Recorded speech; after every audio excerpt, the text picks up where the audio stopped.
নমস্কার বন্ধুরা, welcome to green farming.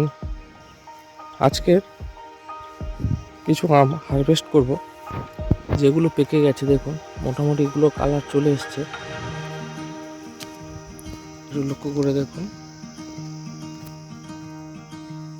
দেখুন মোটামুটি পাকা কালার চলে এসছে। তো এটাকে আমি তুলবো।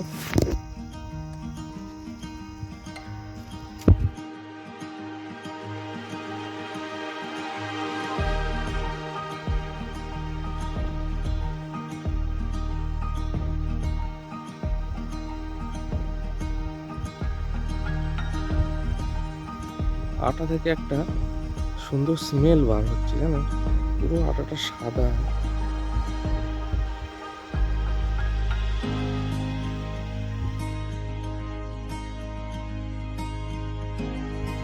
আমটা খেতে খুব সুস্বাদু, মিষ্টি আর ফাইবারলেস।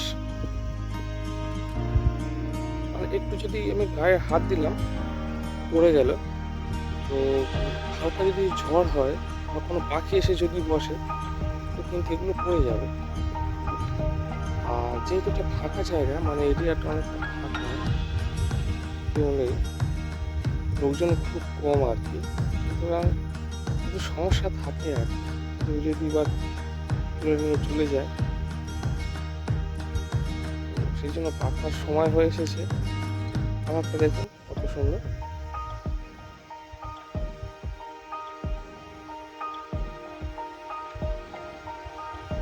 হালকা হলুদ, কিন্তু ভেতরটা একদম পুরো লালচে হলুদ টাইপের, আর খুব রসালো, খুব সুন্দর খেতে আর কি, সুস্বাদু মিষ্টি। এটা একটা হয়ে গেছে।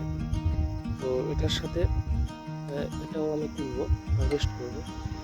একটা জায়গায় রাখি আমি।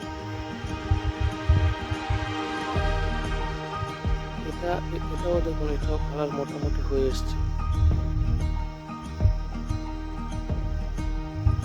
এটা বেশ বড় সাইজ, মোটামুটি 200-250 গ্রামের মতো ওজন হবে আর কি। এরকম ছোটোখাটো অনেক কালার চলে এসছে। বড় সাইজ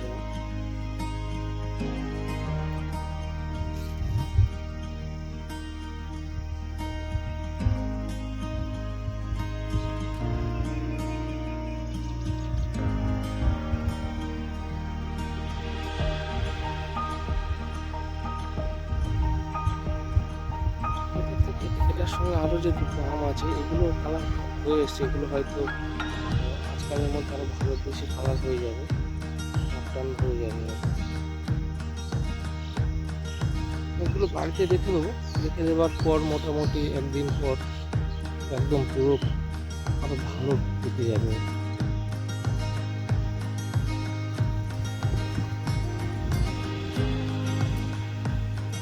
এই আমটা আছে, এই আমটাও ধরুন, এই আমটাও আছে। এই আমটা একটু দেরি আছে, এখন সবুজ হয়ে আছে।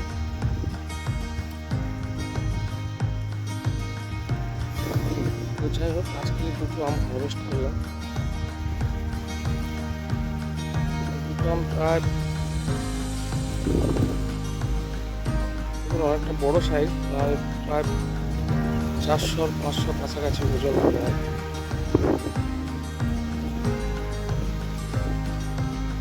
তো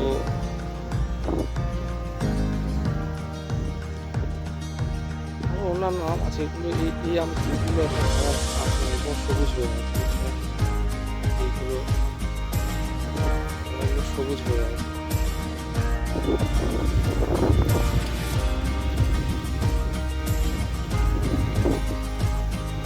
এটারও একটা কালার হয়ে এসছে, যদি এই আমটারও ভালো কালার হয়ে এসছে। যাই হোক, আজকে এই দুটো আম এখান থেকে হারভেস্ট করলাম। ভালো লাগছে। এবছর প্রথম হয়েছিল, হারভেস্ট করতে পারি। এই গাছটার বয়স মোটামুটি ওই 4 বছরের মতো। এবছর প্রথম হয়েছে আর কি গাছটাতে। এই গাছটা এত বৈশিষ্ট্য ছিল কি, প্রত্যেকটা একটা করে আম ঝুলছিল। আছে হারভেস্ট করলাম।